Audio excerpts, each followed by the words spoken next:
Hello and welcome to the lesson where you're going to build your very first page. We have to open our code editor. Here in the code editor is where we're going to write our page. Come here to the top left corner and have a new file.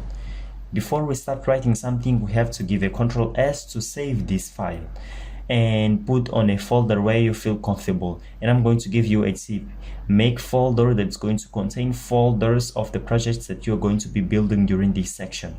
I'm going to give the name of my first page.html. We have to write the extension here because the extension, which is this HTML, is going to tell the computer and the browser how this file should be treated. So we're telling that the file should be treated as HTML. That means we're going to be writing HTML stuff inside of it. Enter to save. Well, we have here our file. I want to show you in the Explorer how it looks like. You can see that we have the Chrome here by default. That means Google Chrome is going to be responsible for opening this file if we double click. So let's run this file. You start to run the file. And here we can see that we have a blank document. Let's come here to our code editor and write something. There's a tradition that says every developer must first print hello world to the screen when he or she firstly starts to learn how to program. We won't skip that tradition, and great programmers have done that. I'm talking about Mark Zuckerberg, Bill Gates. They are some examples of people who have passed from this part.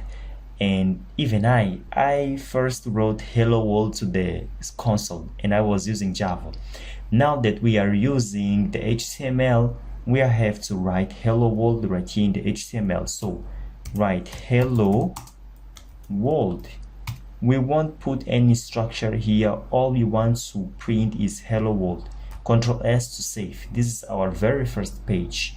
So let's go to our browser and see what's going to be displayed there.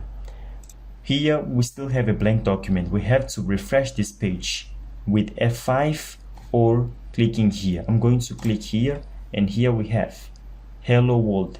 The text that we wrote here in our IDE is presented there. That's the basic.